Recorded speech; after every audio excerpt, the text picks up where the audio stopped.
I know. I'm live.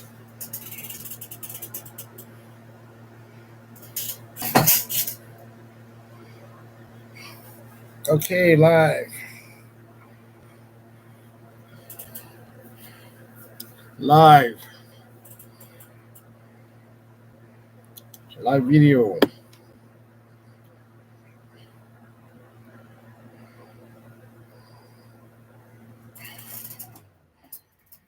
All right.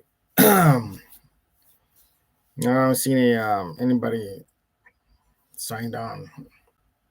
It's like they should at least let it go up to like a couple hundred before they limit down to a million. You know, why is it so pathetic? Who am I talking to anyway? It sucks. Yeah, I see one. Doo-doo. Anyways, this is your YouTube host, Thomas Long. Thomas Long. That's my new name, Thomas Long. Okay. Let's see. The topic for today: yielding in public. So, yeah, that just came uh, to my attention maybe a couple months, maybe 2 months ago. So, yeah, right now we got different situations going on. We're an American, and the immigrants, which is Asians, the Mexicans, and the Black people that's been here. So, yielding in public. That's the topic. What are you supposed to know to yield on the public road or in public? Um, let's see. So the first thing you probably think is, let's see, you're probably driving somewhere, right? And you come to a stop, and per regulation is you if you're on the right, you got the right of way.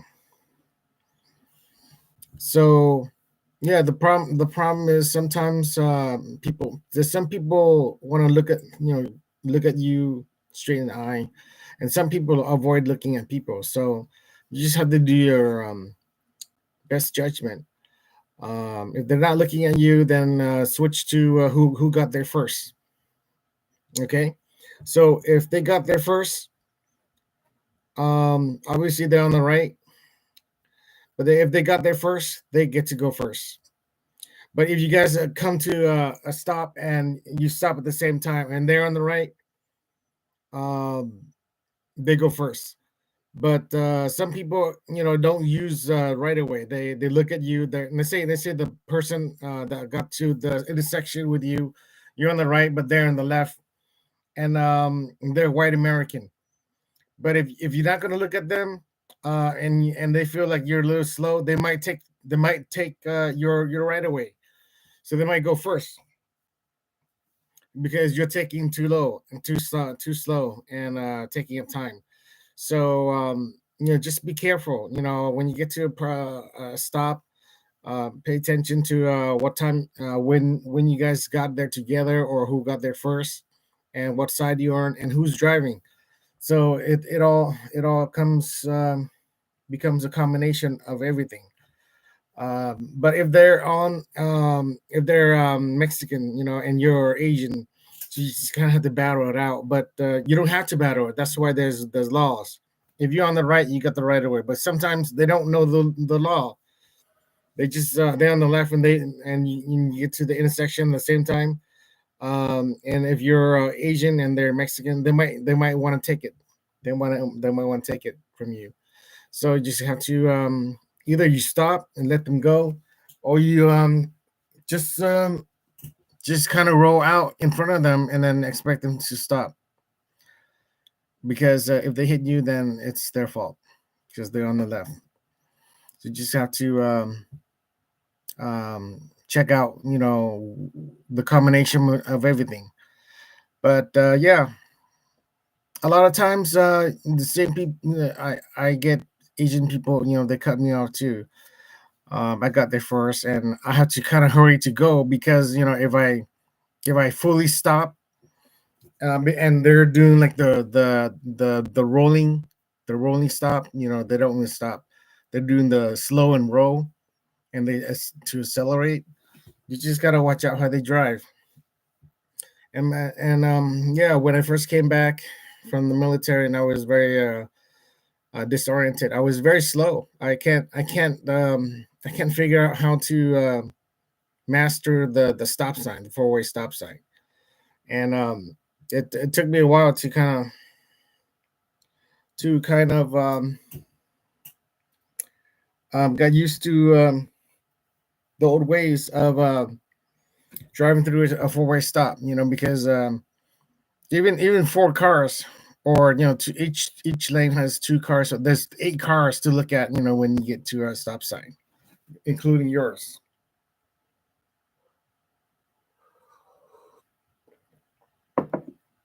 So that's the stop sign.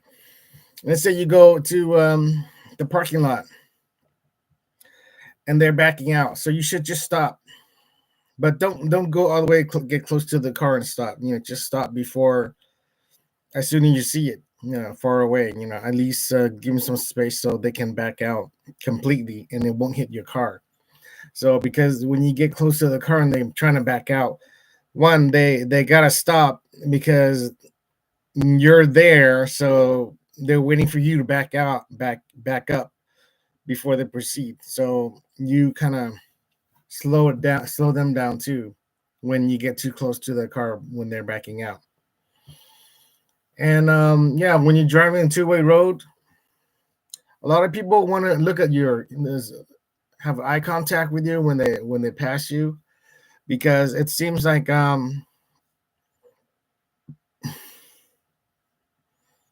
when you look away and when you look away to the right and they're looking at you, they might swerve into your lane because they're looking at you to try to get you to acknowledge that they're on the road too. And also it might be by accident that they're swerving into your lane because they're looking at you, and that's looking left to the other driver, and they might swerve to the left into your lane by accident.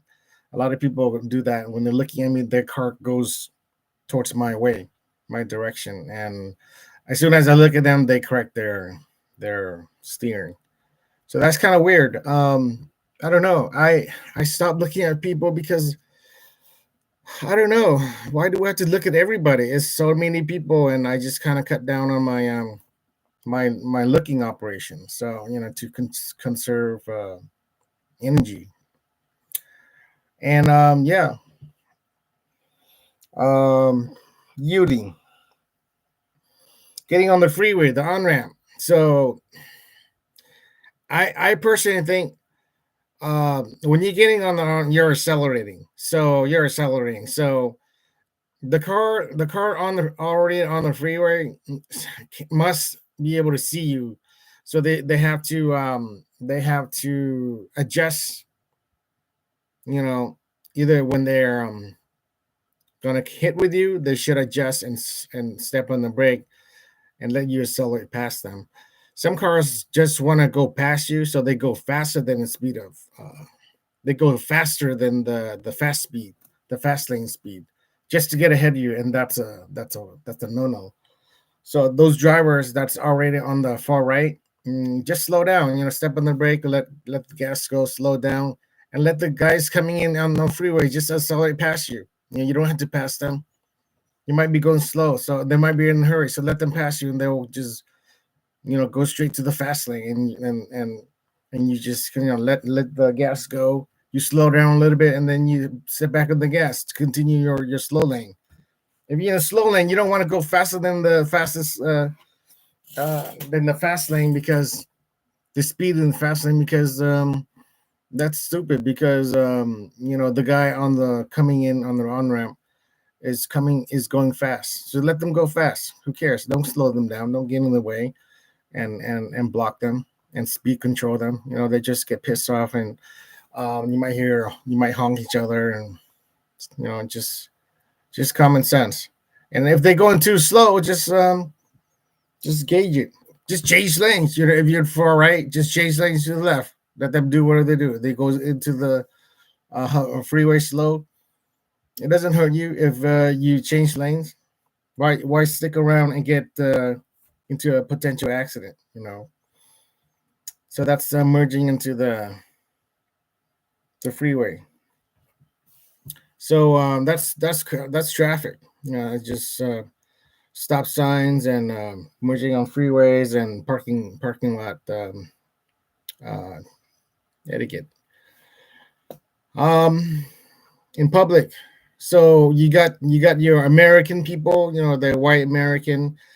You got your minorities such as Indian, Native Indian, um, Black people, um, Mexicans, and Asians.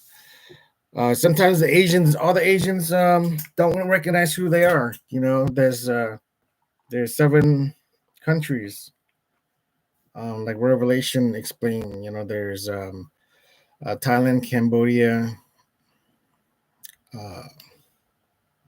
uh, Cambodia, Vietnam, Laos. That's 4. And then you got your China, you got your Japan, and you got your Korea. That's 7.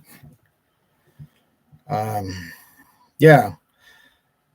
So yeah, in public, you might want to. This is America, so this is the thing. If you're Vietnamese and you tend to stick to Vietnamese people, don't do that in public. Only do that when you're in church or at home. But when you're in public, take in everything as you see. There's white people, there's Black people, there's other Asians, there's Mexicans, there's Native Americans. So make sure you know a little bit of information from each demographic. Don't be racist. Treat everybody the same. Try to hold doors for each other. Try to say hi. What's up? Uh, Comment about the restaurant you're leaving, as people come in and say this place is great. But if they ask you, a question, if you're not fully American, you might have a hard time answering. But um, I've been kind of keeping it to myself, because I haven't really been dating anybody. When I go out, my fiance, that I wear the ring for. I'm still working on it, and I have another woman that I'm involved with, so it's kind of complicated. But yeah, I went to my Ukraine's country, and it was great. I like it. That's why I went there, and I met her, and we had fun going out, and it snows there during the winter, unlike here, but where I live in Southern California, but it does snow in America too. As the higher latitude you go towards the North Pole, it gets cold and it snows, and the lower towards the equator, it's different. But yeah, I in the beginning I didn't know the weather the weather was different, from between the northern hemisphere and the southern hemisphere. So we're in the right hemisphere for Christmas, white Christmas. When it's Christmas, it snows, but when it's Christmas in the southern hemisphere, it's summertime. And Our summertime is hot, and their summertime is winter. So it's kind of opposite. It's kind of weird. And the northern hemisphere and the lower hemisphere have another difference. Is when you flush the toilet, it goes one way, and the flush the toilet in the other hemisphere, it goes another way. So that's the difference. Um, yeah, in public, usually uh, before I didn't like to go to any of the bars. Yeah, I didn't go into the bars, but lately, I've been single for uh, almost 5 years now, since the last time I saw my fiance was in 2019 December. So by this December, it's 5 years. I can't believe it. It's 5 years. Um, it's complicated. It's getting complicated. So I got to figure it out. But yeah, I mean, what was in public? Yeah, in public, in America, the white people goes to the bars a lot, and the Mexican people has Mexican food restaurants. But a lot of people, Americans go to Mexican restaurants. Vietnamese are trying to do it too, but so far Vietnamese is just sticking to Vietnamese pho, and a lot of people do go to pho restaurant to America. But the majority of the pho restaurant, it's not crowded. So that's a good thing and bad thing. The good thing is that for me, I like a place that's not crowded. But the bad thing is that they're not making a lot of money. Their business may be slow, and a lot of people still don't know about Vietnamese food probably. So there's no national campaign advertising for Vietnamese noodle restaurants. So yeah, um, public, public. What's in public that we should talk about yielding? Oh, so in Ruin General is yielding. So we talked about it at the parking lot. You really kind of like a parking lot, or walking on a sidewalk. Yielding is giving them a little space. Um, if you're Vietnamese, I would suggest be nice. Yield, give everybody some space. If you're walking on the sidewalk, divide the sidewalk in two, in them right in the middle. So walk on the right, and don't walk by the line in the right. Walk on the far side of your space. So giving the other side enough room, and also if they need to cross over to your side, if they're a big person, then they can do that. But yeah, give each other some space. Yield to each other.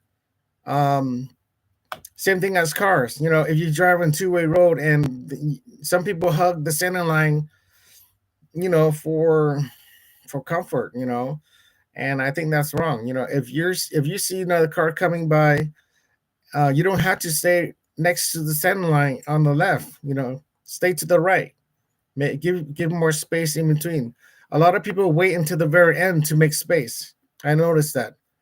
But if you're driving, you see a car coming towards you, just stay to the right as far away as possible, so the other driver can see that, yeah, you're making them space. And sometimes when you start making space, they start making space. So it's kind of weird. And when I see them make space, I make space. So someone has to start first, and then that's the other person continues and does the same. Let me see. Yielding. um as far as yielding, um that's all I got for yielding. As far as going out, opening the door, it's walking up to the same door at the same time. You can yield, say, hey, you just stop short, and they'll open the door, and then they go in, and then you go in after them. That's yielding. Don't get in front of them. So um so they don't feel like you're hogging and trying to get in there first, unless you're in a hurry.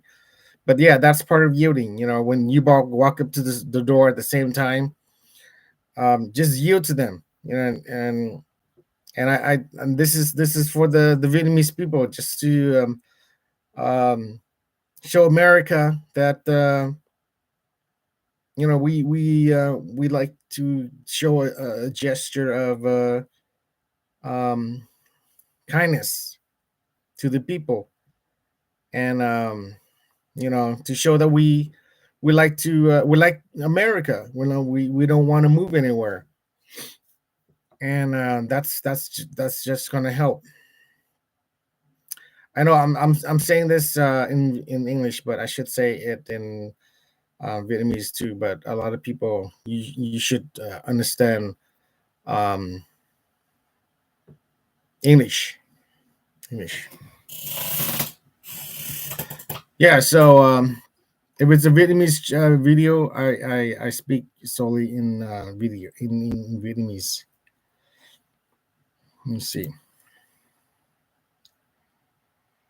Do. Should I sneak in 5 o'clock for the 24th? I should. Let me see. Ta-da! Right here. Right here. Jesus calling. Jesus calling with Sarah Young. Yeah. Okay. Just flip to there's 365 pages, so just flip to um April 24. Okay, April 24. Okay, so this is your TV host, YouTube host, Thomas Long, and I want to read to you April 24th. Rest in stillness of my presence while I prepare you for this day. Let the radiance of my glory shine upon you. As you wait on me in confident trust, be still and know that I am God. There is both a passive, and an active side to trusting me. As you rest in my presence, focus on me. I quietly build bonds of trust between us. When you respond to the circumstances of your life with affirmations of trust, you actively participate in this process. I'm always with you, so you have no reason to be afraid. Your fear often manifests itself. Your fear often manifests itself in excessive planning.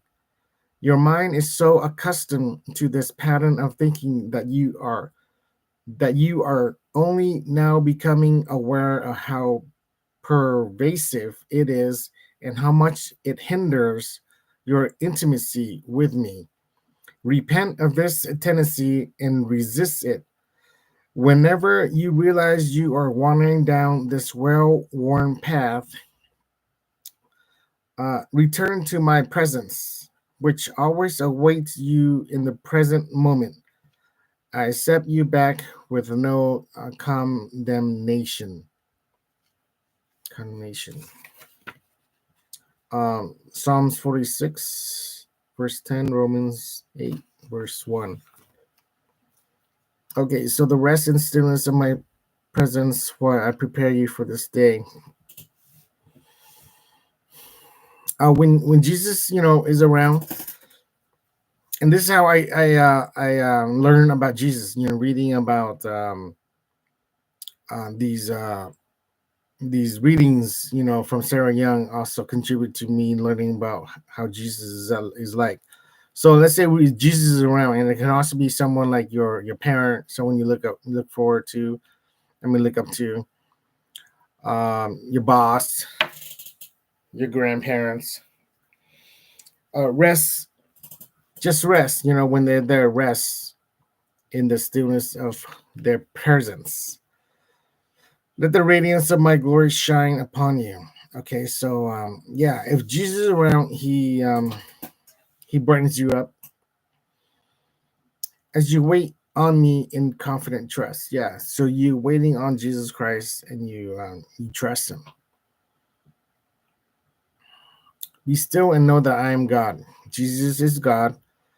There is both a passive and an active side to trusting me.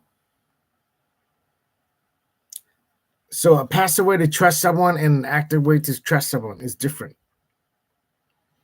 When you actively trust someone, you trust them. Um, you trust them at all times, and it's continuous. And also, passively is when you're not aware, you're still trusting them, and that should be known because when you're not aware that you're trust with somebody, you know, you should still trust them. And actively is when you're talking about them or you're thinking about them or you're seeing them in your presence.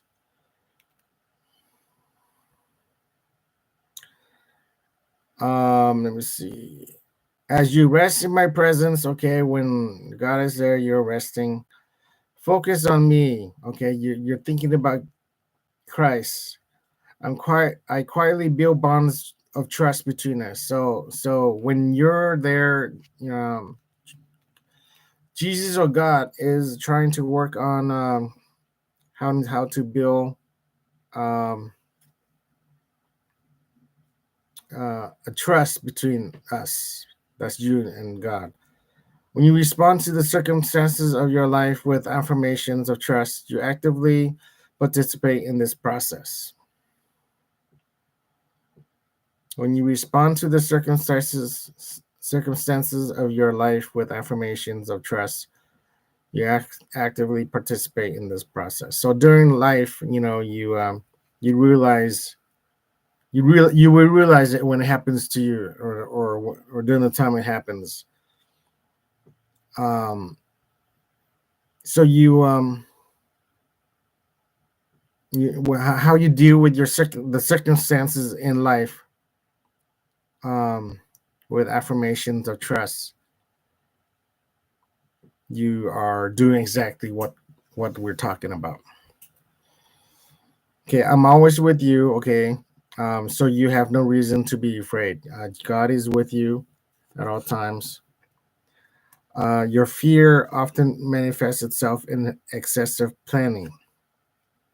Your fear often manifests itself in excessive planning. Um, when I was young, I had fear. When I was planning something, a class or a camping trip or some kind of event, um, I had fear. I had fear and I had to deal with it. But the more you deal with it, you learn, and then when you move on to the next phase of your life, you're like, yeah, I did that. You you keep on uh, learning as you live. Your mind is so accustomed to this pattern of thinking that you are only now becoming aware of how pervasive it is and how much it hinders your intimacy with me. So yeah, the more you work, the more you run into these, the more you respond to the circumstances, these events that has circumstances of your life, and you get accustomed to this pattern. You get accustomed to the thinking, how you think, um, and are now only now becoming aware of how pervasive it is and how much it hinders in your intimate, how it's going to help you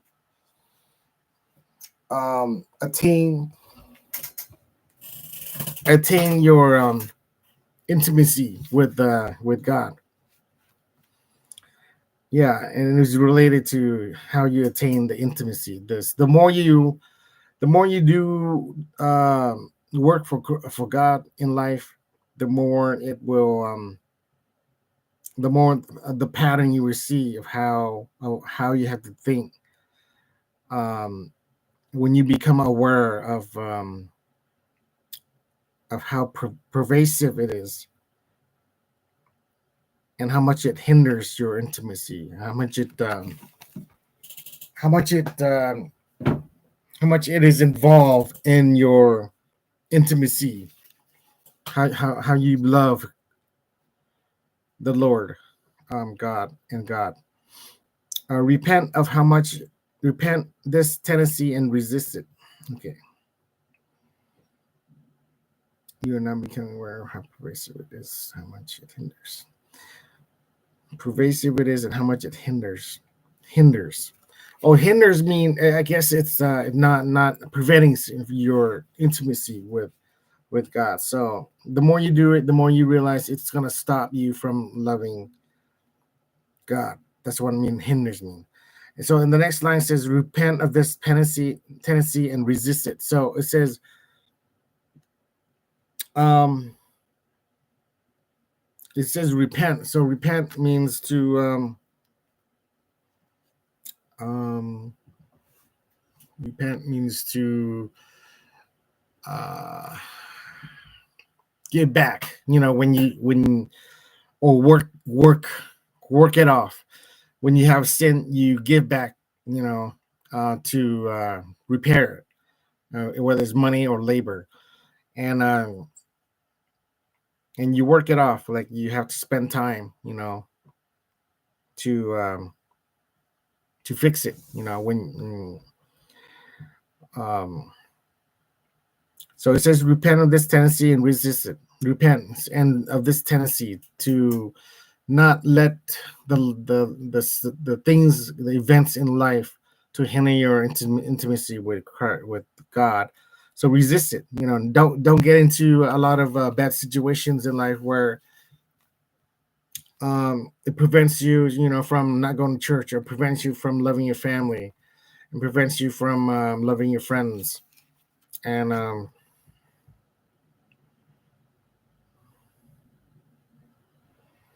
yeah, I have a friend too right now, and I feel bad. You know, I had to resist him because he's coming on to my wife and my fiance or my girlfriend, like a friend that's always trying to hit onto your girlfriend.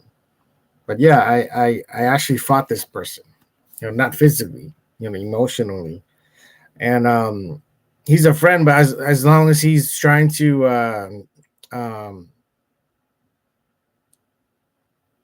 love my girlfriend when he's not supposed to, you know, it's just causing problems between our relationship.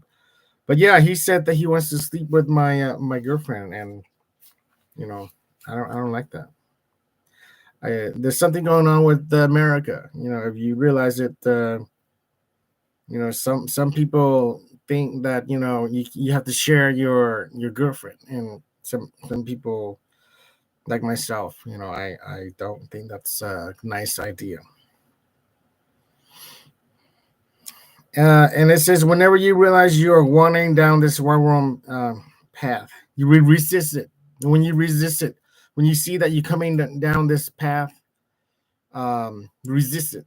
You know, don't let yourself into that situation. Return to my presence, and that means just bring God right back into your mind.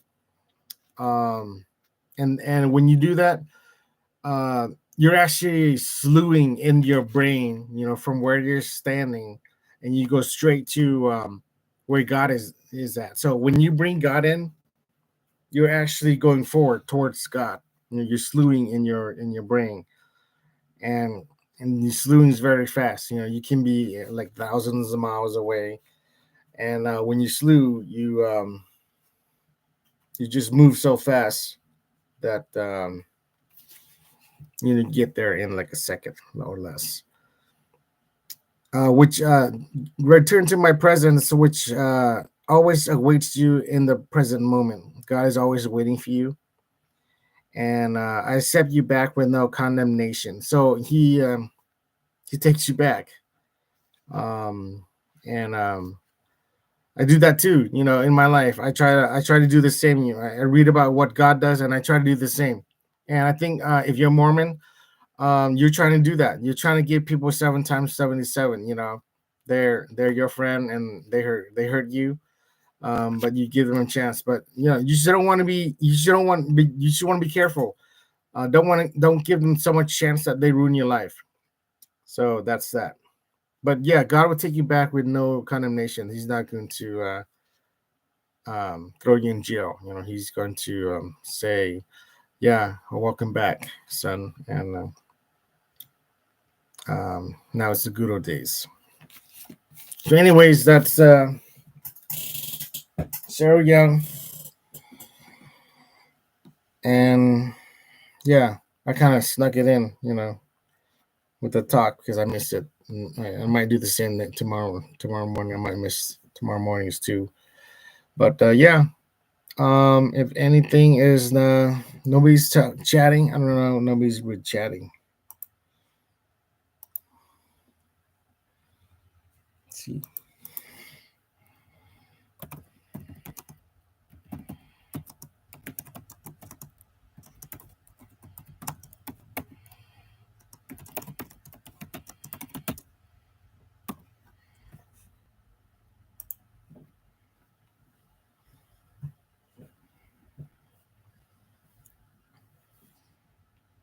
So yeah, what's going on in America right now is it's very sad. They either America has a problem with me or I have a problem with America. But yeah, there's wives running around in your mind. In the mind. This is in the mind. Schizophrenia form, and this is remote view in the mind. Actually, I don't want to talk to anybody anymore. So let me see. This is I'm signing off. And this is your TV host, your YouTube host, Tom Lung. Hopefully, I'll chat you again at 5 a.m. Tomorrow morning and 9 p.m. each day. Thank you, and have a good night.